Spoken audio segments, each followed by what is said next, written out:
Assalamualaikum santuy mania, santuiwan dan santuywati di seluruh Indonesia yang sedang menunggu datangnya uang kaget dari RCTI. Kali ini kita akan mengutak-utak film horor komedi Indonesia yang berjudul Setannya Kok Beneran. Oke lah, memang judul film Indonesia itu gak ada duanya ya.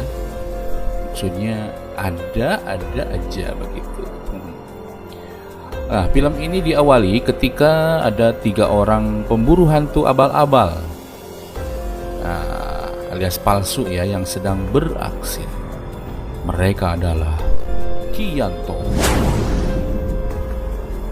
Kiperdi, dan Ki Andi. Aki-aki semua ya. Oh, ternyata aksinya tentu saja yang di depan kamera itu cuma tipuan belaka ya.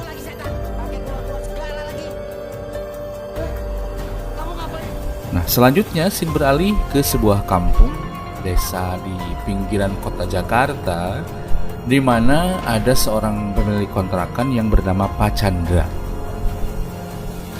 Pak Chandra ini disuruh menagih uang kontrakan oleh sang istri ke seorang janda yang namanya Sari. Meski dengan kondisi yang terpaksa ya, karena sudah malam banget gitu ya, akhirnya Pak Chandra ini datang ke rumahnya Sari, rumah kontrakannya yang ditempati Sari. Ternyata istrinya Pak Chandra ini adalah fans berat sang penakluk ya, sang penakluk abal-abal tentunya yang ada di TV tadi.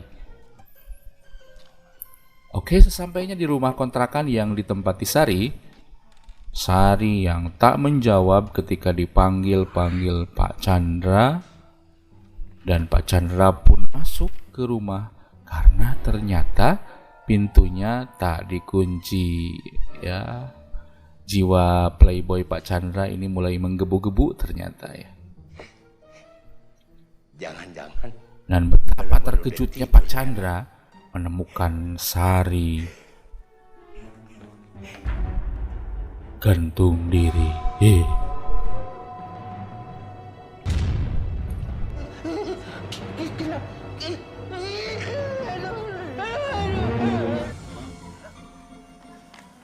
Gimana sih? Apa, Pak? Sari gantung diri. Nggak percaya, lihat aja sendiri. Semua ikut ya. Ayo. Oke, scene berlalu kepada trio sang penakluk. Ternyata gagal ya. Gagal apa? Gagal minta naik gaji ke sang produser. Karena ternyata rating sang penakluk sudah turun. Ya udah 3 tahun gitu ya. Mungkin penonton sudah mulai jenuh gitunya. Akhirnya mereka pun mulai karena gajinya sebagai sang penakluk di TV ini akan dipotong sebesar 25%.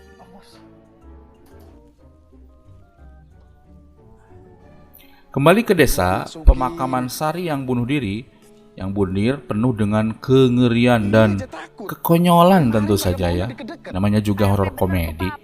Siapa yang konyol di sini? Ada Komandan Hansip dan anak buahnya tentu saja. Rudi, bantuin. Akhirnya meski dengan terpaksa, mereka pun dengan segera menguburkan Sari. Dan apa yang terjadi?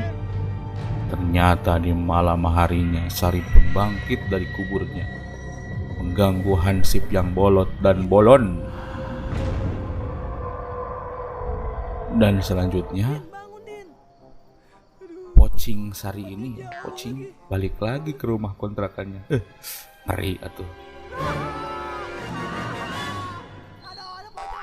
Nah, akhirnya warga yang datang ke rumah kontrakan Sari karena tahu si Sari itu balik lagi ke sini ya, si Pocingnya, menyuruh para Hansip untuk masuk ke dalam. Sang Hansip, apalagi sang komandan ini yang tentu saja merasa takut, akhirnya karena harga diri tak masuk bersama ke dalam rumah kontrakan si Sari ini. Dan kehororan, kekonyolan pun masih tetap terjadi. Dikit kenapa sih? Aduh. Coba kamu lihat di dalam ada apa? Cepat.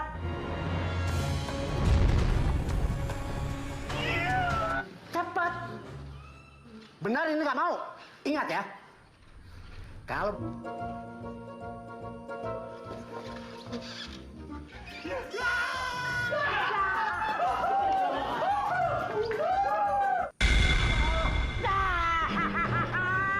Hai, coy. Udah jadi pocong tak? Selanjutnya mereka pun lari terbirit-birit keluar rumah. Dan ternyata istrinya Pak Chandra mencoba memanggil dukun sakti ke sana. Cara normal sudah. Sekarang dukun. Dengan pedenya, sang dukun masuk ke dalam kamar Sari. Mencoba jampi-jampi di sana mengusir arwahnya Sari. Dan apa yang terjadi? Akhirnya sang dukun lari keluar dengan keris yang tertusuk di inabuzurnya ya. Dan ketika keluar, malah disangka keluarnya gembira joget, dan jogetlah semua yang ada di sana. Dan sang dukun pun terpaksa ditolong oleh Hansip. Konyol pisan ya mah pokoknya film teh lah. Selanjutnya istri Pak Chandra mencoba memberi ide untuk memanggil sang penakluk.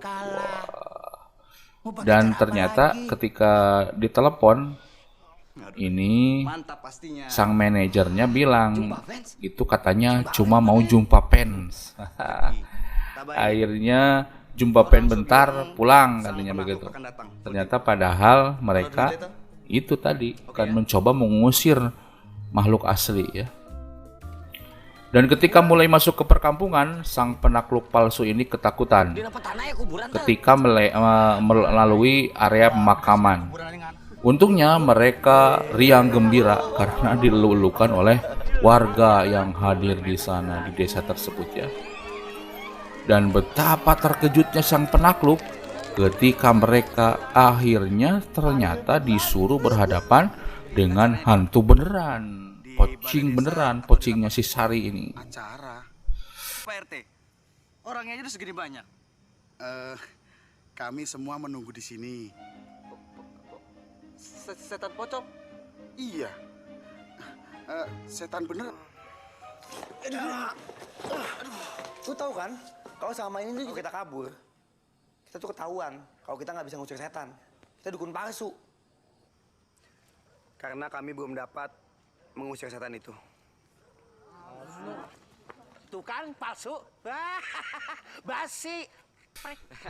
Akhirnya sang manajer pun kabur dengan mobil mereka karena takut sama si Perdi, sama kawannya, juga takut sama warga. Dasar tanggung jawab dia manajernya. Cek, ada ojek, kampret. Nah, Perdi dan kawan-kawan yang ditinggalkan sang manajer berjalan kaki mencari jalan pulang. Ujung jalan ini bukan? Perdi yang ditinggalkan sang manajer berjalan kaki mencari jalan pulang. Iya, Fer. Dan menelepon asistennya untuk segera datang menjemput mereka. Karena ketakutan, mereka melewati kuburan dan bertemu nenek-nenek. Padahal nenek-nenek asli ini ya. Mereka pun lari dan larinya ternyata kembali ke perkampungan. Ketemu lagi lah dengan warga di sana. Ya, akhirnya dengan terpaksa mereka pun berpura-pura bisa aja untuk menghadapi si pocingnya Sari ini. Dan apa yang terjadi? Ayo kita saksikan ya. Keseruan dukun palsu berhadapan dengan hantu yang tidak palsu. Dan akhirnya mereka pun mulai beraksi seperti ketika syuting di TV ya. Kalau gerakan-gerakannya ya dimirip-miripin aja begitu. Dan tiba-tiba pintu pun terbuka. Kayaknya kita harus masuk aja deh. Dan membuat mereka terpaksa masuk ke dalam. Paksa. Akhirnya selangkah demi selangkah mereka pun masuk ke dalam. Dan ketika mulai masuk ke kamar Sari, Mereka pun lari kabur terkencing-kencing. Dan ketika keluar, mereka ya mengaku setannya udah masuk ke dalam kendi lah, jaga image ya, jaga image. Nah, tiba-tiba muncul Pak Chandra dan bilang mereka ditipu. Wah, lalu tiba-tiba anaknya Pak Chandra kesurupan. Ya, kesurupan arwahnya si Sari dan bilang dia tidak terima apa yang dilakukan oleh orang-orang dan akan membuka aib orang-orang di sana. Ki Perdi yang refleks tiba-tiba menabok si gadis itu sampai pingsan. Nah, ini tabokan ini akan menjadi tabokan jatuh cinta nanti ya. Nah, ketika Perdi dan kawan-kawan mencoba mengulur waktu dan mau pulang, Pak RT membujuk sang penakluk untuk tetap mengembalikan arwah Sari ke asalnya. Dipaksa begitu ya. Dan si manajer dan asisten yang kembali datang mencoba menjemput mereka. Ternyata juga malah ditakut-takuti oleh hantu, oleh pocing sepanjang jalan. Ternyata pocongnya masuk mobil ya guys. Nah, sang penakluk yang beristirahat di rumah Pak RT mulai kembali panik, takut dan bingung untuk mencari jalan pulang ya. Dan berkelit dari masalah pelik ini, pusing 7 keliling karena dukunnya bohongan, setannya beneran. Tapi Ki Perdi mencoba meyakinkan mereka untuk ya bisa menyelesaikan masalah ini karena mereka udah terlanjur top katanya di TV. Jadi cek paribasama geus kapalang base ngojay we sekalian gitu nya. Nah, sang manajer yang ketakutan malah berlari-lari di dalam kuburan dan jebret akhirnya bertabrakan dengan arwahnya Sari dan blas masuklah bayangan apa yang terjadi dengan Sari. Ternyata sebelumnya Sari ini seorang penyanyi yang dituduh pelacur oleh orang-orang di desa tersebut. Karena frustasi dan sakit hati, akhirnya Sari pun memutuskan untuk bunuh diri. Oh gitu ya. Pocong Sari pun selanjutnya menakuti warga di balai desa sampai lari kabur.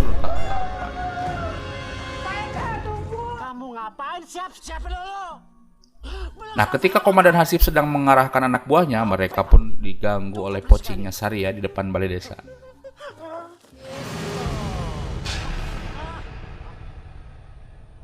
Nah, tapi pocongnya di sini.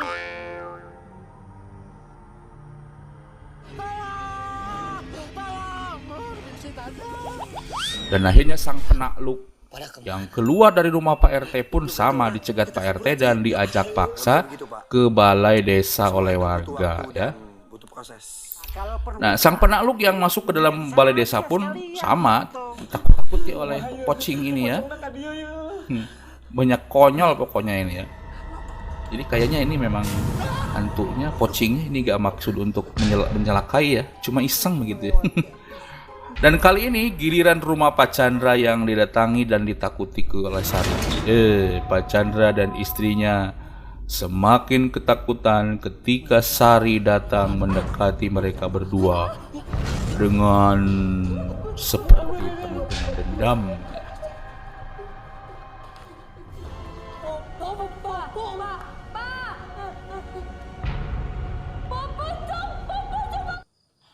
Orang embung jadi tumbal.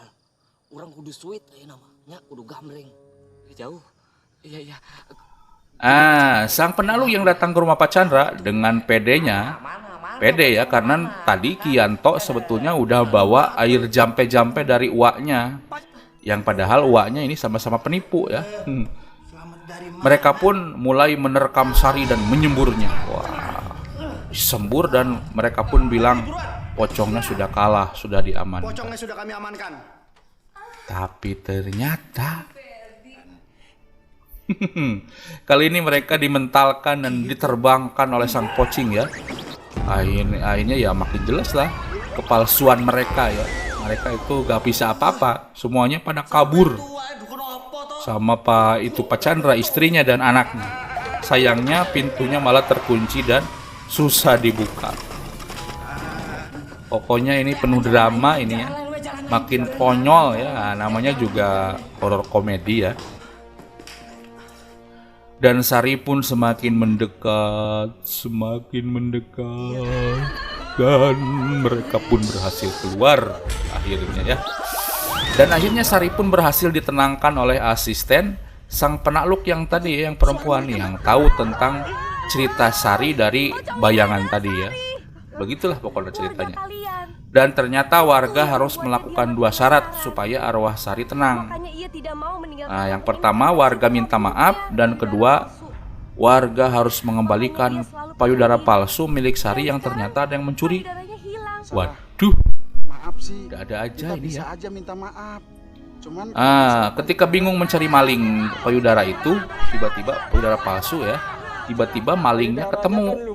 Dan celing ya, tiba-tiba si Sari ini kembali ke awal ya, bilang minta maaf dan menjelaskan semuanya.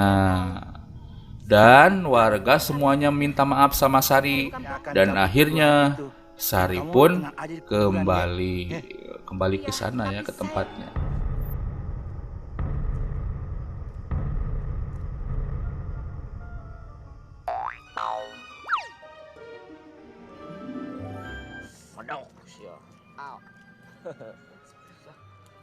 Nah, sang penakluk pun kembali dari desa tersebut di keesokan paginya. Dan ternyata Ki Perdi berjanji untuk tidak jadi dukun lagi, forever and ever ya, selamanya, karena dia udah terlanjur cinta sama anaknya Pak Chandra. Tuh kan tadi digebuk pertama, akhirnya jatuh cinta ya. Dan ternyata di akhir film posisi dukun palsu yang satunya digantikan siapa lagi kalau bukan sang komandan Hansip. Tara. Dan film pun tamat. Gusti lah ayah baik film nya. Oke. Sahabat semuanya, intinya ya kita jangan coba-coba untuk menipu orang ya, biar jadi apapun, karena kalau udah menipu nanti akan kena batunya. Itu saja. Sampai jumpa lagi. Semoga terhibur. Assalamualaikum warahmatullahi wabarakatuh.